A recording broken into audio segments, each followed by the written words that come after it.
sitting room. TV light, a lazy glow. Movies take me far from here, to a world I used to know. News is shouting loud alarms, chaos knocking at the door. I escape to dreams so mild, in the flicker unrestored. Oh, the tales they weave, comfort and illusion. Screens glow makes me believe. Hi everyone. Away from So, life's hi Ralph, confusion. you ready for another session? Hopefully we Christmas can time, the year respond to your prompts and all.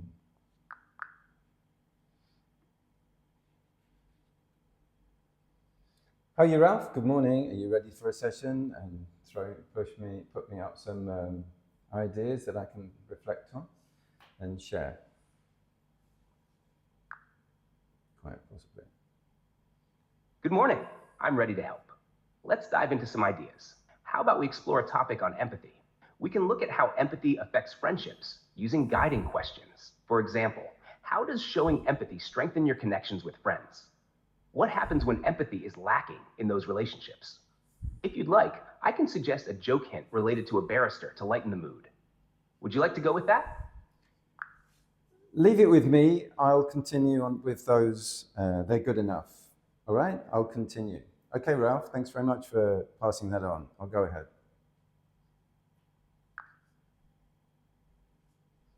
You're welcome. Enjoy your session and feel free to reach out if you need more ideas or prompts. Let's look at empathy, this very important subject, and how it reflects, how it affects in friendships. Now, if friends know each other on an empathy level, they understand the friend's needs. They know if they need space, they know if they have any emotional needs.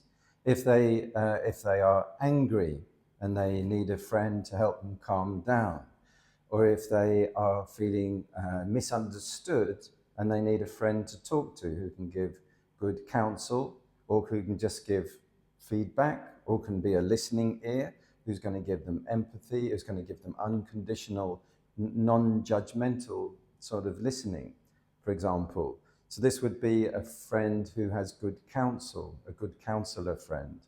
Then that is very much a part of empathy and friendship.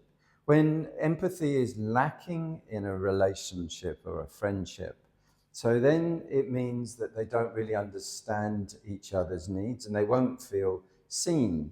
They will feel bitter. They will feel misunderstood. It may lead to feelings of resentment and alienation, or the ending of the friendship, because there's been such a wide division there, and it can show up in multiple different ways. Or one person is needing the companionship and the friendship. They need the presence of the friend. The other friend is ignoring this. They don't have the empathy, and selfishly they just want to bury their head in a movie or go and do their favorite activity, ignoring the empathetic aspect of the friendship. So friendship is particularly defined, it's distinct actually from companionship. With a friend, the way that it works is that friendship, you could do any activity together. So the friend A and friend B, they could go to the movies, but if they wanted to leave early, that would be fine, because the main thing is being with each other.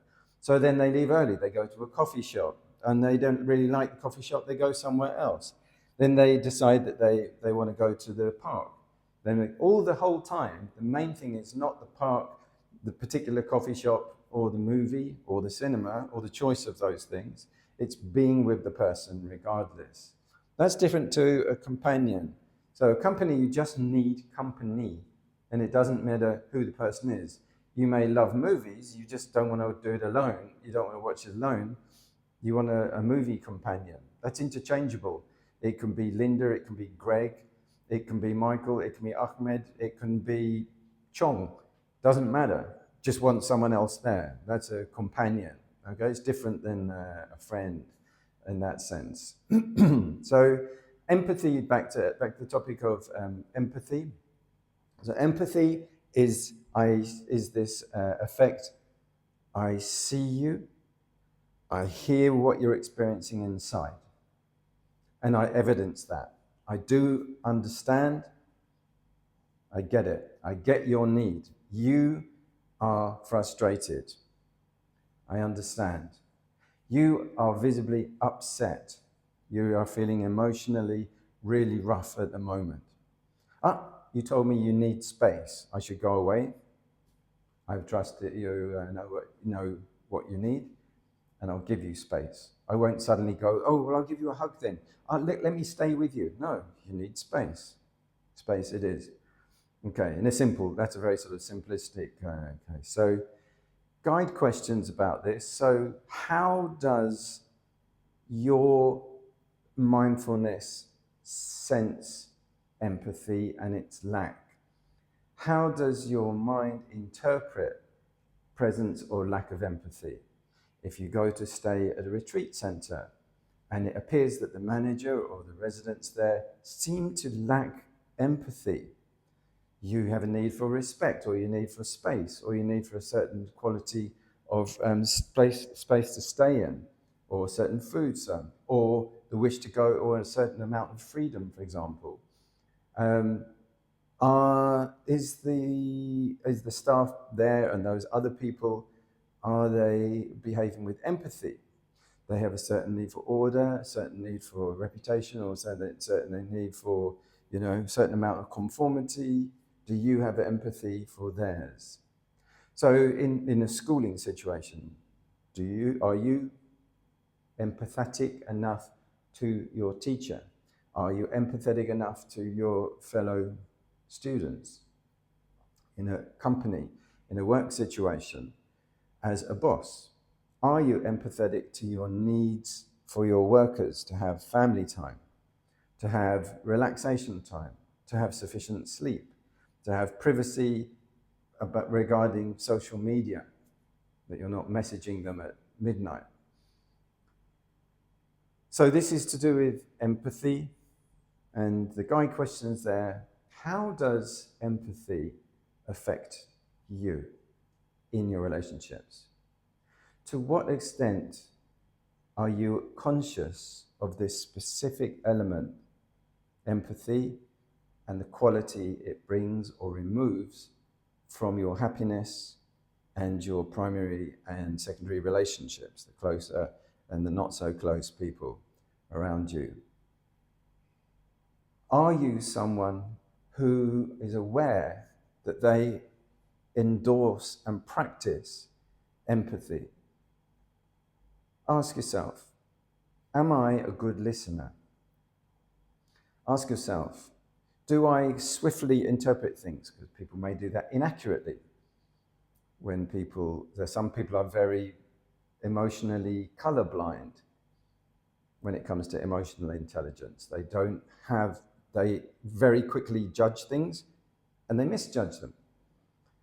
Someone might be saying, I need space, and they said, oh, they're being selfish again. Right? So they quickly pigeonhole things inaccurately. Or this person is saying, I'm really frustrated, instead of having empathy and saying they're frustrated, they say they hate me. They always hate me. They're always judging me wrong, and they're always putting me aside and then brushing me off. I really don't feel seen. What? This was not empathy. This was pure projection and pure twisting and distorting the initial thing was, I'm feeling frustrated. I'm feeling frustrated because I went to buy some pineapples. There weren't any. That was the frustration. But instead of empathy, which is, they need some fruit. How can I help them? Or, okay, well, maybe they'll find some later on, but I see they're frustrated right now. I understand they're frustrated. Compassion would be, I feel sorry for them. How can I know, I'll go and get some and I'll bring some. Maybe that will help the situation. That's compassion, which is they're in trouble, or they've got some sort of frustration, or in that sort of unpleasant experience. I'll reach out and help. I'll try and reach out and help in the case of compassion. Okay? So these are some of the ways that you can consider. A barrister joke. I only know two.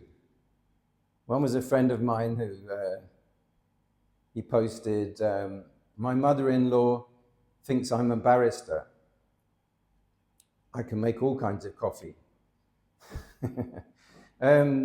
The other one that I remember is Dorothy Parker, one of my favorite American female comedians from quite a long time ago. But she said, I've injured my back sliding down a barrister. Not very appropriate, but very funny. She's icy wit. Okay, so let's wind it up. Let's bring Ralph in to cap off the session. I think that probably was just about timely. A little bit early. All right. Hi there, Ralph. We're going to wind up the session. I did my barrister joke. I think you were out of the room at the time, but I've done it now. So that was good.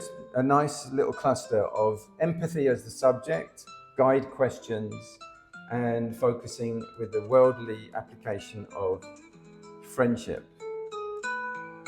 And a barrister joke thrown in as well. Christmas time. That sounds great. It seems like you really explored the topic of empathy well, especially in friendships. If you ever want to dive deeper into any other themes or need more prompts, just let me know.